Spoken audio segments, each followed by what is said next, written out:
ஆண்டவராகிய இயேசு கிறிஸ்துவின் நாமத்தில் உங்களுக்கு வாழ்த்துக்கள். எல்லாரும் எப்படி இருக்கீங்க? சுகமா இருக்கீங்களா? சந்தோஷமா இருக்கீங்களா? இந்த நாளிலும் ஆண்டவர் கொடுக்கிற ஆசீர்வாதமான வார்த்தை உபாகமம் 26ஆம் அதிகாரம் 19ஆம் வசனம். Deuteronomy chapter 26 verse 19. நான் உண்டு பண்ணின எல்லா ஜாதிகளை பார்க்கிலும் புகழ்ச்சியிலும் கீர்த்தியிலும் மகிமையிலும் உன்னை சிறந்திருக்கும்படி செய்வேன் என்றும், நான் சொன்னபடியே நீ உன் தேவனாகிய கர்த்தரான எனக்கு பரிசுத்த ஜனமாயிருப்பாய் என்றும் அவர் இன்று உனக்கு சொல்லுகிறார் என்றான். அருமையான தேவனுடைய பிள்ளைகளே, கர்த்தர் இன்று உங்களுக்கு சொல்லுகிற காரியத்தை நாம தியானிக்க போகிறோம். முதலாவது, நம்முடைய தேவன் எல்லா ஜனங்களையும் சிருஷ்டித்தார், எல்லா ஜனங்களையும் உருவாக்கினார். ஆனால் அவர்கள் எல்லாரை பார்க்கிலும் தேவன் உங்களுக்கு புகழ்ச்சியையும் கீர்த்தியையும் மேன்மையையும் கொடுக்க போகிறார். Our Lord has created all the human beings in the world. Among all the people, those whom God has created, God is going to give you a special blessing. God says, I will make you so that all the people will praise you. I will bring more praises to you. Everybody will praise you for what God has given unto you. தேவன் உங்களுக்கு செய்கிற போகிற காரியங்களை பார்த்து எல்லாரும் உங்களை புகழ்ச்சியாக பேசும்படிக்கு நான் உங்களுக்கு செய்வேன் என்று சொல்கிறார். நான் உங்களுக்கு புகழை தருவேன் என்று சொல்கிறார்.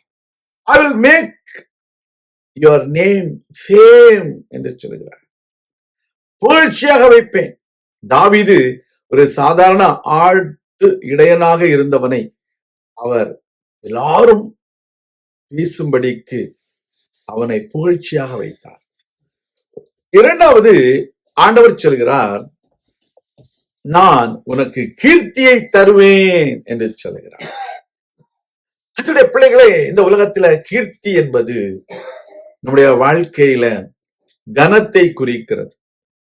God is going to honor you. Not only God gives you the praise, not only God makes the people to praise you, but also God is going to make everyone to honor you. கர்த்தர் உங்களுக்கு கீர்த்தியை தருவேன் என்று சொல்கிறார், உங்களுக்கு கனத்தை தருவேன் என்று சொல்கிறார்.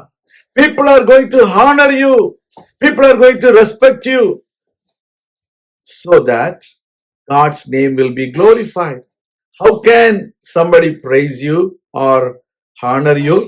Because God is going to take your life into the next level.